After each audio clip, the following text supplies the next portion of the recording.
Hi, Dr. Barry here. In 1990, no Australian child will be living in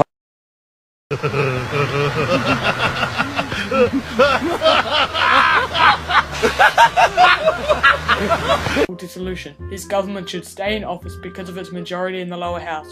Neither leader would back down. So must Sir John Kerr accept your advice, whatever advice you give? Unquestionably, the Governor-General takes the advice from his Prime Minister and from no one else. And must act on that advice? Unquestionably, the Governor-General must act on the advice of his Prime Minister. There is no tolerance here. He must None whatever.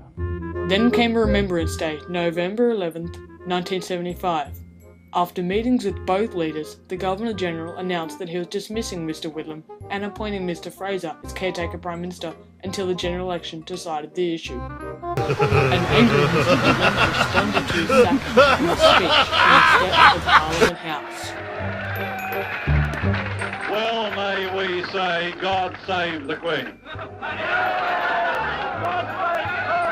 Because nothing will save the Governor-General. The proclamation which you have just heard read by the Governor-General's official secretary was countersigned Malcolm Fraser,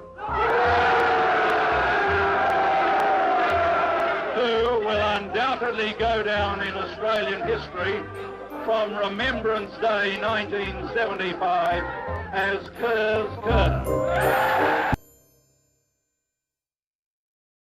Let's have a brief look at the Australian unfortunate history with the Labour Party.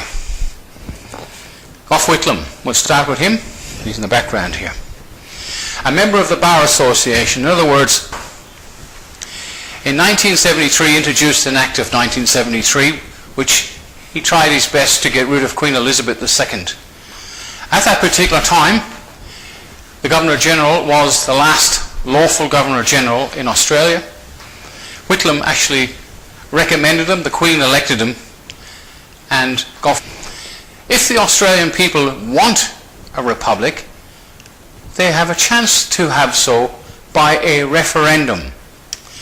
The Labour Party and the Greens have been hell-bent on getting rid of Queen Elizabeth II and turning this place into an unlawful republic, which they succeeded in the Act of 1986. It started way back with Billy Hughes, and the Labour Party ever since then have committed treason. They changed our policies without referendums. It just goes on and on and on.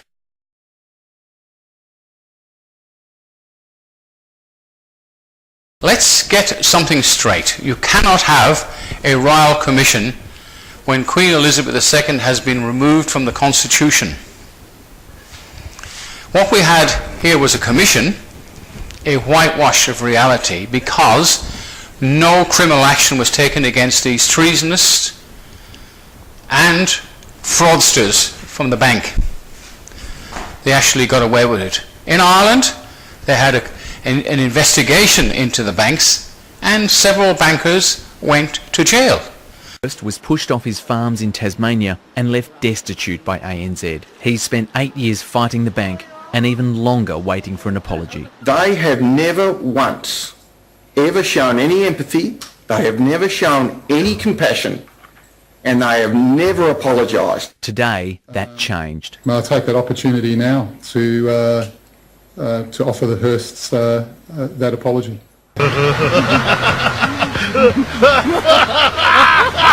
Hardcore requirement or a drop-dead requirement to churn files, I would describe it as a guide to our people.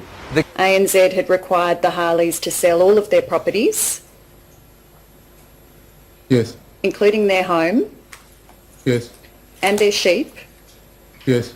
And when they didn't sell the properties fast enough, it sold the properties itself as mortgagee in possession. Yes. And when that didn't raise enough to pay off the debt, ANZ threatened the Harleys with a bankruptcy proceeding. Again, I can see how you would interpret that as being a threat. It is indeed marvellous to see an honest politician. This man has stood up in the Senate, gone up against the Greens and put them in their place where they belong, as their parasites.